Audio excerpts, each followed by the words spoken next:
싶은 말씀. 요한복음 9장 24절부터 41절입니다. 41절 한 절 읽겠습니다. 예수께서 이르시되 너희가 맹인이 되었더라면 죄가 없으려니와 본다 하고 하니 너희 죄가 그대로 있느니라. 오늘 본문은 요한복음 9장의 마지막 이야기로 눈을 뜬 시각장애자의 이야기입니다. 9장의 요점은 영적인 시각장애를 회복해야 한다는 것입니다. 그동안 요한복음의 말씀의 순서대로 비춰본다라면 침례 요한은 예수님을 하나님의 아들로 볼 수 있었습니다. 그리고 가나의 포도주 첫 표적을 통해 우리는 예수님이 이 시대에 진정한 참 기쁨됨을 볼 수 있어야 합니다. 그리고 성전 청소 사건을 통해서는 예수님이 참 성전 되심을 볼 수 있어야 합니다. 그리고 예수님의 정체성을 제대로 깨닫기 위해서는 우리들이 다시 태어나야 함을 니고데모에게 가르쳐 주셨습니다. 그리고 사마리아 여인에게는 예수님이 참 생수됨을 드러내셨습니다. 그리고 안식일 날에 병자를 고친 사건을 통해 안식일의 주인은 예수님 됨을 볼 수 있어야 합니다. 그리고 5,000명을 먹이신 사건을 통해서는 예수님이 우리의 영적 양식이 됨을 볼 수 있어야 합니다. 그리고 초막절 축제 행사 때에 성전에서 가르치시는 예수님을 통해 예수님이 이스라엘이 그토록 기다렸던 참 빛 되심을 볼 수 있어야 합니다. 그래서 오늘 본문 9장은 우리들의 영적인 눈을 떠야 함을 강조하고 있습니다. 오늘 본문은 하나님의 일을 보는 자, 그리고 그 일에 동참하는 자, 더 나아가 하나님께 경배하는 자가 되어야 함을 가르치십니다. 오늘 저와 여러분들에게 주어진 이 하루에는 반드시 하나님의 일이 있습니다. 우리의 삶의 일을 어떻게 보느냐에 따라 사람의 일이 될 수도 있고 하나님의 일이 될 수도 있는 것입니다. 예를 들어 대학을 가기 위해 공부하는 학생들도 있지만 최선을 다해 공부를 함으로 공부 자체가 예배로 생각하는 학생들도 있다라는 것입니다. 목회자인 저도 동일합니다. 교회 일을 사람의 일로 보기 시작하면 죽을 사자의 노동력자가 되어 즉 죽는 사역이 되는 것입니다. 인간의 일만 하다 죽게 되는 것입니다. 하지만 우리 모두 교회 안에서도 밖에서도 하나님의 일을 함께 보기 시작하는 순간 놀라운 일들이 일어나게 될 것을 확신합니다. 왜냐하면 복음에는 생명의 능력이 있기 때문입니다. 오늘 본문을 통해 하나님의 일을 보는 자, 그 일에 동참하는 자, 그래서 하나님께 경배하는 저와 여러분이 되시길 바랍니다. 오늘 본문은 크게 두 부분으로 나눌 수 있습니다. 첫 번째는 시각장애를 가졌던 청년과 유대 종교 지도자들과의 논쟁입니다. 그리고 두 번째는 시각장애를 가졌던 청년과 예수님과의 대화 내용입니다. 첫 번째 부분은 24절서부터 34절까지 시각장애를 가졌던 청년과 유대 종교 지도자들과의 논쟁입니다. 24절에 종교 지도자들이 시각장애를 가졌던 자를 또다시 부르게 됩니다. 그리고 그에게 갑자기 하나님께 영광을 돌리라 말합니다. 그리고 예수가 죄인이다라는 것을 그들은 안다라고 말을 합니다. 이것은 종교 지도자들이 그 시각장애를 가졌던 청년에게 그들이 원하는 자백을 강요하는 것입니다. 24절입니다. 이에 그들이 맹인이었던 사람을 두 번째 불러 이르되 너는 하나님께 영광을 돌리라. 우리는 이 사람이 죄인인 줄 아노라 라고 말씀하고 있습니다. 그러자 청년은 두 가지로 답을 합니다. 첫 번째, 너희들은 그가 죄인이다라는 걸 안다라고 얘기하지만 나는 그가 죄인인 것을 모르겠다 말을 합니다. 그리고 두 번째는 그가 나의 눈을 보게 해준 자다라는 것을 안다라고 말을 합니다. 25절입니다.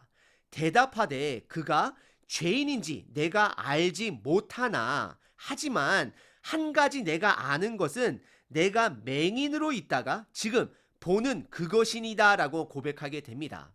그러자 종교 지도자들은 했던 질문을 또다시 반복해서 26절에 묻게 됩니다. 그들이 이르되 그 사람이 내게 무엇을 하였느냐 어떻게 내 눈을 뜨게 하였느냐라고 똑같은 질문을 반복하고 있습니다. 그러자 그 청년은 그 종교 지도자들에게 일침을 날리게 됩니다. 그것은 종교 지도자들도 예수님의 제자가 되길 원하느냐라고 되묻게 되는 것입니다. 이것은 청년이 스스로 예수님의 제자, 즉 예수님의 삶을 따라가기로 결정한 자임을 성경이 간접적으로 드러내고 있는 것입니다. 27절입니다. 대답하되 내가 이미 일렀으되 듣지 아니하고 어찌하여 다시 듣고자 하나이까? 당신들도 그 제자가 되려 하나이까라고 되묻고 있는 것입니다. 그러자 종교 지도자들은 두 가지로 스스로의 주장을 변호합니다. 첫 번째는 본인들은 율법을 전해준 모세의 제자다라고 변론을 하고, 두 번째는 예수는 어디서 왔는지 우리들이 알지 못한다라고 말을 합니다. 요한복음은 이들 스스로가 영적 장님됨을 지금 드러내고 있는 것입니다. 그들 스스로는 예수님께서 어디서 왔는지 알지 못하고 있는 것입니다. 28절과 29절입니다. 그들이 욕하여 이르되 너는 그의 제자이나 우리는 모세의 제자라. 하나님이 모세에게는 말씀하신 줄을 우리가 알거니와 이 사람은 어디서 왔는지 알지 못하노라라고 그들의 영적 장님됨을 스스로 고백하고 있는 것입니다. 그러자 청년은 세 가지로 이들에게 답을 하게 됩니다. 첫 번째, 왜 알지 못하느냐라고 반문을 합니다. 그리고 두 번째, 예수님은 하나님의 뜻대로 행하는 자로서 날 때부터 시각장애를 가진 자의 눈을 뜨게 할 수 있는 유일하신 분이다라고 선포합니다. 그리고 마지막 세 번째는 예수님은 하나님으로부터 온 자임을 본인은 안다라고 고백을 합니다. 30절서부터 33절입니다. 그 사람이 대답하여 이르되 이상하다. 이 사람이 내 눈을 뜨게 하였으되 당신들은 그가 어디서 왔는지 알지 못하는도다. 하나님이 죄인의 말을 듣지 아니하시고 경건하여 그의 뜻대로 행하는 자의 말은 들으시는 줄을 우리가 아나이다. 창세 이후로 맹인으로 난 자의 눈을 뜨게 하였다 함을 듣지 못하였으니 이 사람이 예수님이죠. 하나님께로부터 오지 아니하였으면 아무 일도 할 수 없으리이다라고 고백하고 있습니다. 그리고 34절에서는 종교 지도자들이 이 청년을 꾸짖고 그들 유대 공동체에서 쫓아낸 것을 확인할 수 있습니다. 34절입니다. 그들이 대답하되 이르되 내가 온전히 죄 가운데서 나서 우리를 가르치느냐 하고 이에 쫓아내어 보내리라 라고 말씀하고 있습니다. 오늘 본문의 첫 번째 부분은 청년과 종교 지도자들 사이의 논쟁이었습니다. 결론은 다음과 같습니다. 종교 지도자들은 그들의 입으로 스스로 예수님이 어디로부터 온 자인지 모른다라고 스스로 밝히고 있습니다. 하지만 청년은 예수님께서 하나님 아버지로부터 온 자임을 알고 있음을 보여주고 있습니다. 결국 종교 지도자들은 영적으로 어둠에 있고 그 청년은 밝히 보는 빛 가운데 있음을 성경이 보여주고 있습니다. 그리고 오늘 본문의 두 번째 부분은 35절서부터 41절 예수님과 그 청년의 대화 내용입니다. 예수님께서 청년이 그 유대 공동체에서 쫓겨났다라는 것을 들으셨습니다. 유대 사람이 유대 공동체에서 퇴출당하는 것은 심각한 상황입니다. 더 이상 아브라함의 자손이 아닌 이방인 취급을 받게 되는 것입니다. 그럼 그런 자들은 생명처럼 여겼던 제사나 유월절에 참석하기 어렵게 되는 것입니다. 예수님께서 이 이야기를 들으셨다라고 성경은 기록합니다. 그리고 예수님께서 그를 찾아가 묻게 됩니다. 35절입니다. 예수께서 그들이 그 사람을 쫓아냈다 하는 말을 들으셨더니 그를 만나사 이르되 내가 인자를 믿느냐라고 그에게 묻고 계십니다. 그러자 36절에 그 청년은 누가 나의 눈을 뜨게 해줬는지 그 얼굴을 알 수는 없지만 그를 찾고 믿고자 한다라고 말하고 있습니다. 그러자 예수님께서 37절에 내가 바로 그이다 라고 말씀해 주십니다. 36절과 37절입니다. 대답하여 이르되 주여 그가 누구시니까 내가 믿고자 하나이다. 예수께서 이르시되 내가 그를 보았거니와 지금 너와 말하는 자가 그이니라 라고 말씀하십니다. 그러자 청년은 38절에 고백과 동시에 예수님을 경배하게 됩니다. 38절입니다. 이르되 주여 내가 믿나이다 하고 절하는지라 라고 말씀합니다. 그리고 이어서 예수님께서는 한 가지 가르침을 주시게 됩니다. 예수님은 보지 못하는 자, 즉 어둠 속에 있다 인정하는 자들에게는 보게 할 것이고 본인이 어둠 속에 있지만 인정하지 않는 자들, 종교 지도자들처럼 본인 스스로 안다 하는 자들에게는 맹인이 되게 하신다라고 말씀을 하십니다. 39절입니다. 예수께서 이르시되 내가 심판하러 이 세상에 왔으니 보지 못하는 자들은 보게 하고 보는 자들은 맹인이 되게 하려 함이니다 라고 말씀하십니다. 그리고 이 가르침을 들은 바리새인들 중에는 예수님이 말씀하신 그 맹인이 그들을 가리켜 하신 말씀인가를 스스로 의문을 갖는 반응을 40절에서 보여주게 됩니다.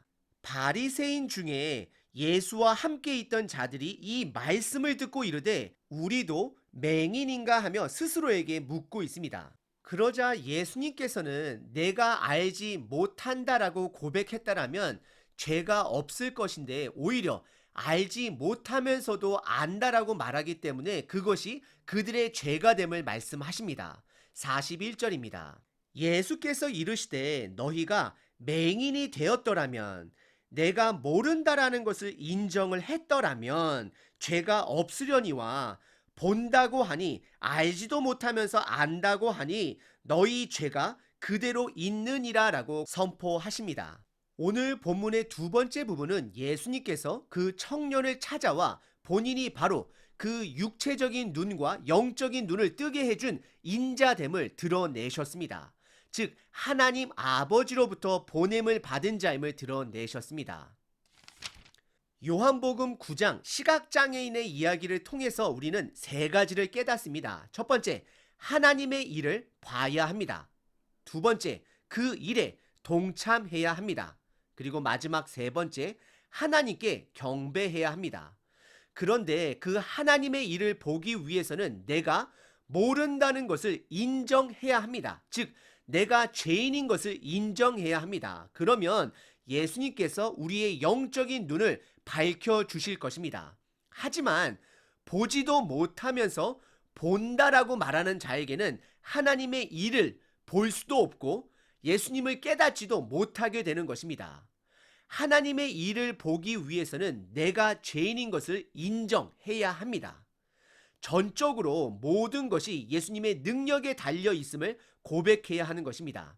그리고 하나님의 일을 보는 자는 세상이 두렵더라도 그 일에 동참하는 자가 되어야 합니다.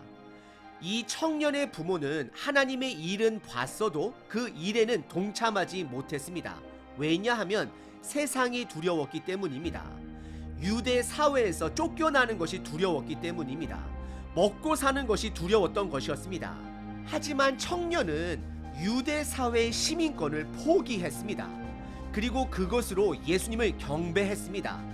경배한다라는 것은 세상 것을 포기할 줄 알고 하나님의 것을 선택할 줄 아는 용기를 말하는 것입니다. 그는 비록 유대 사회의 시민권은 박탈되었지만 하나님 나라의 시민권을 얻게 된 것입니다.